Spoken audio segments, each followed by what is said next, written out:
Melanjutkan cerita sebelumnya. Xiao Yan tersenyum ketika mendengar kata-kata Tianhu Junji.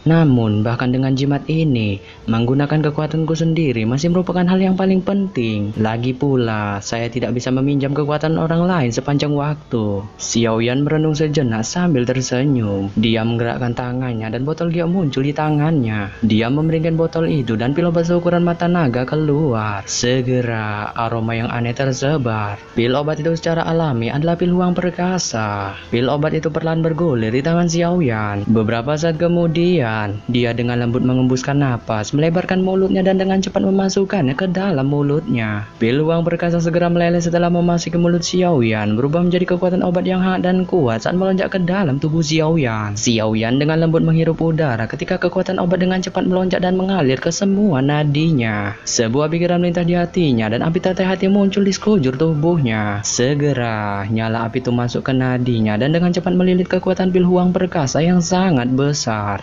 Setelah itu, Xiao Yan dengan paksa menyebarkan pil obat itu. Mengikuti rute metode ki mantra api, pil huang perkasa perlahan-lahan mulai beredar. Ruang di sekitar Xiao Yan mulai bergetar hebat ketika kekuatan obat melonjak dalam tubuh Xiao Yan. Gelombang demi gelombang energi muncul sebelum menggumpal menjadi pusaran energi di atas kepalanya. Akhirnya, energi itu perlahan meresap ke dalam dirinya melalui bagian atas kepalanya. Puncak gunung menjadi sunyi setelah Xiao Yan memasuki kondisi penyulingan yang lambat. Hanya boneka iblis bumi di sampingnya yang melanjutkan tugas rondanya. Pelatihan Xiao Yan berlangsung cukup lama. Kekuatan pil huang perkasa di dalam tubuhnya sudah benar-benar disempurnakan sehari sebelumnya. Namun, dia tidak segera bergerak. Sebaliknya, ia memilih untuk melanjutkan pelatihannya. Ini karena dia merasakan bahwa kekuatan pil huang perkasa saja tidak akan cukup untuk memungkinkan dia untuk meningkatkan kekuatannya. 7 hari telah berlalu, sementara Xiao Yan masih mempertahankan sikap pelatihannya ini. Selama 7 hari ini, Xiao Yan telah menaruh semua perhatiannya untuk menyerap energi alam. Di bawah penyerapan tak henti-hentinya dari energi alam ini, doki yang mengalir dalam nadinya secara bertahap melonjak dan menjadi kuat. Waktu berlalu dengan cepat selama pelatihan Xiao Yan. Puncak gunung masih setenang sebelumnya. Sedikit aktivitas akhirnya muncul pada pagi hari ke-8. Energi berputar di atas kepala Xiao Yan bergetar beberapa kali sebelum perlahan-lahan menyebar. Ruang energi di sekitarnya juga secara bertahap kembali ke kondisi normalnya. Energi pusaran telah menghilang untuk sementara waktu sebelum kelopak mata Xiao Yan mulai berkedut. Sesaat kemudian, dia perlahan membuka matanya. Segel pelatihan akhirnya tersebar. Xiao Yan perlahan mengangkat kepalanya dan tangannya mulai menyebar. Sebuah pikiran melintas di hatinya dan doki yang mengalir dalam nadinya segera mulai bergejolak. Akhirnya, doki itu keluar dari pembuluh darah Xiao Yan dan bergabung lagi ke dalam tubuhnya. Kabut di puncak gunung membekak dengan cepat. Sesaat kemudian, Xiao Yan akhirnya mencapai puncak bintang 8. Lapisan energi yang tak terlihat tiba-tiba muncul dan auranya terus melonjak. Xiao Yan tiba-tiba mengepalkan kedua tangannya saat dia merasakan perasaan kurang puas. Dia tidak berhenti pada titik ini. Sebaliknya, dia tiba-tiba berdiri dan meraung panjang ke arah langit. Teriakan seperti Tarzan yang jelas langsung menembus awan dan bergema di pegunungan.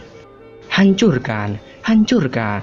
Tangan Xiao Yan mengepal erat dan sepotong batu besar di bawah kakinya tiba-tiba pecah. Potongan-potongan batu itu berterbangan ke segala arah saat teriakan keras keluar dari mulutnya. Aura Xiao Yan yang telah berhenti di tingkat bintang 8 akhirnya naik lagi ke bintang 9 setelah penghancuran batu besar itu. Aura Xiao Yan tiba-tiba berhenti ketika dia baru saja menembus bintang 9. Tubuhnya perlahan tepar dengan cara yang lelah. Tangannya menopang tubuhnya di tanah sementara dia terengah-engah dengan raut wajah memerah. Meskipun anggota tubuhnya sudah menjadi lemah, ada kegembiraan yang sulit disembunyikan muncul di matanya. Dengan kata lain, saat ini Xiao Yan adalah bintang 9 doang. Hanya ada jarak 1 bintang menuju kelas Dozong. Bocah kecil, tidak buruk. Kamu benar-benar sangat gege. Seumur hidupku, aku belum pernah melihat peningkatan ini selama bertahun-tahun. Suara Tianhu Junji perlahan terdengar saat Xiao Yan terengah-engah. Tuan yang terlalu berlebihan memuji saya. Hanya saja ada istirahat yang tertahan di hatiku dan aku ingin menuntaskannya. Namun, tidak terduga bahwa saya menembus penghalang ini. Xiao Yan mengusap keringat di dahinya dan tertawa. Terlepas dari bagaimana itu terjadi, peningkatan seperti itu bukanlah sesuatu yang mudah dicapai. Tianhu Junji tertawa. Xiao Yan terharu mendengar tawa Tianhu Junji. Dia berdiri dari tanah dan memutar tubuhnya. Perasaan nyaman yang muncul dari dalam tubuhnya menyebabkan Xiao Yan tanpa sadar mengerang. Apakah ini kekuatan bintang 9 Do Huang? Itu memang sangat kuat. Xiao Yan mengepalkan tangannya dan tiba-tiba melemparkan bogemannya. Segera, sebuah ledakan gila yang tajam muncul dari bogeman itu. Setelah mencoba kekuatan bogemannya, Xiao Yan menoleh dan melirik boneka iblis bumi sebelum tanpa sadar tersenyum. Setelah mengkonsumsi peluang perkasa, saya harus dengan cepat meninggalkan tempat ini. Setelah menghabisi Chen Yun, ada kemungkinan bahwa Papilion Petir Angin tidak akan terima dengan kejadian itu. Sekarang bukan waktu yang terbaik untuk baku hantam langsung dengan mereka. Saya harus menjelajahi kota dengan lubang cacing dan meninggalkan tempat ini untuk bersembunyi dari mereka. Mencoba yang terbaik untuk menembus kelas Do Huang secepat mungkin adalah hal yang paling penting. Xiao Yan merenung sejenak. Akhirnya, dia melambaikan tangannya dan menyimpan boneka iblis bumi ke dalam cincin penyimpanannya. Setelah itu, sayap tulang muncul dari belakang punggungnya. Dengan kepakan sayap tulangnya, tubuhnya perlahan naik di sekitar puncak gunung. Tubuh Xiao Yan telah berubah menjadi sinar cahaya yang bergegas terbang ke pintu keluar pegunungan. Hutan rimba perlahan menghilang setelah Xiao Yan terbang melalui pegunungan selama beberapa jam. Garis besar sebuah kota juga perlahan muncul di mata Xiao Yan. Xiao Yan mendarat tidak jauh dari kota. Setelah itu, dia dengan cepat menuju ke pintu masuk kota. Namun, dia merasa ragu sejenak ketika melihat beberapa sosok manusia di jalan. Dia mengeluarkan dopeng dari cincin penyimpanannya, menutupi kepalanya dan akhirnya berjalan menuju kota. Tatapan Xiao Yan berhenti di pintu masuk kota. Cukup banyak tokoh manusia telah berkumpul di sana. Dia bisa mendengar beberapa informasi tentang buronan kota dari lalu lalang manusia itu. Dengan sedikit terkejut, Xiao Yan mendekati pintu masuk kota tanpa ada yang memperhatikan. Tatapannya melihat dinding tempat kerumunan itu berkumpul dan matanya segera terkejut terheran-heran. Sebuah kertas perak terang ada di tembok kota. Itu berisi potret seseorang di atasnya. Anehnya, itu adalah kepala Xiao Yan. Di bawah gambar itu ada lencana berbentuk menara perak. Lencana ini pernah muncul di dada Chen Yun sebelumnya. Jelas, ini adalah poster buronan dan targetnya adalah Xiao Yan. Banyak orang yang kepo berkumpul di depan poster ini. Banyak diskusi bermunculan dari mulut mereka. Ada desas-desus bahwa bocil ini membunuh Chen Yun dari Papilion Petir Angin Utara. Tidak heran Papilion Petir Angin Utara telah mengeluarkan perintah seperti ini. Apakah iya? Orang ini terlihat masih bocil dan Chen Yun itu adalah elit Dozong. Apa gunanya mengeluarkan perintah seperti itu? Tidak ada yang tahu juga di mana bocil itu melarikan diri. Dia mungkin sudah meninggalkan wilayah utara. Papilion Petir Angin Utara tidak hanya mengeluarkan perintah seperti itu, tetapi klanan dari kota Tianbei juga telah ditahan oleh orang-orang dari Papilion Petir Angin Utara. Mereka seharusnya berpikir untuk menggunakan rencana ini dan memaksa Xiao Yan keluar. Namun, bukan berarti Xiao Yan tulul. Bagaimana mungkin dia bisa jatuh ke dalam perangkap mereka ketika dia jelas tahu bahwa ada ahli dari Papilion Petir Angin Utara di kota Tianbei. Tubuh Xiao Yan bergetar hebat setelah mendengar kalimat terakhir dari baciritan orang-orang ini. Wajahnya di bawah dopeng tiba-tiba berubah suram. Dia menarik napas dalam-dalam dan menghela napas. Papilion Petir Angin benar-benar penuh kebencian. Ia ingin memaksaku keluar. Kalau begitu, aku akan melakukan apa yang mereka inginkan. Anak kecil, apakah kamu bermaksud untuk pergi ke kota Tianbei? Tempat itu pasti dipenuhi dengan ahli sekarang. Tawa Tianwu Junje perlahan terdengar di dalam hati Xiao Yan. Seorang pria hebat harus memiliki keberanian dalam semua hal yang dia lakukan. Hal ini adalah sesuatu yang telah saya buat. Mengingat karakter saya, sulit bagi saya untuk hanya berdiam diri dan ngudut. Xiao Yan menjawab dengan lembut.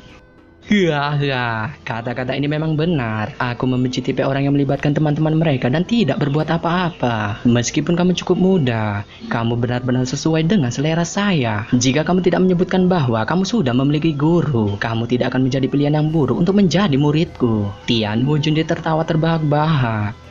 Tuan Yao terlalu berlebihan memuji saya. Xiao Yan tersenyum ketika mendengar kata-kata Tianwu Junje. Bahunya bergetar dan sepasang sayap tulang perlahan-lahan menyebar. Dia tersenyum dan berkata, "Kalau begitu, mari kita bergerak." Tenang, selama aku ada, aku akan menjamin bahwa tidak ada yang akan menandukmu. Tianwu Junje tertawa keras.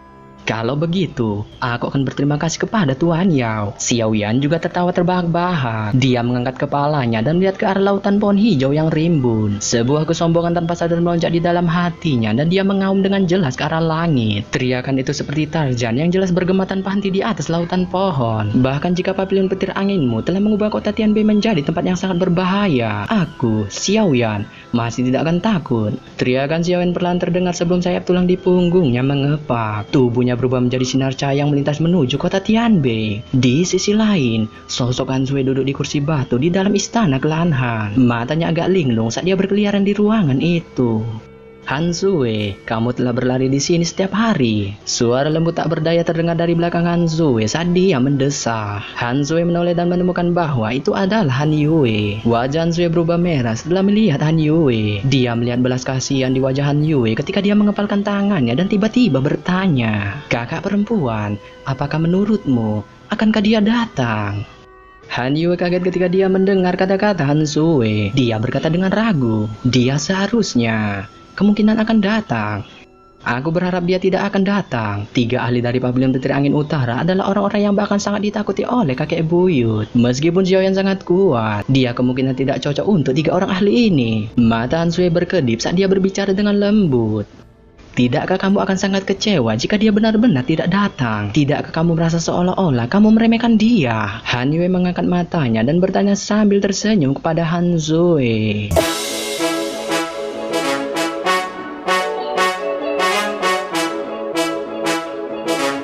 Yo yo yo, jika kalian suka video ini jangan lupa kalian hantamkan subscribe-nya, nyalakan tombol loncengnya, hantam like-nya, dijamin pecah HP bapak kau. Akhir kata saya ucapkan bye.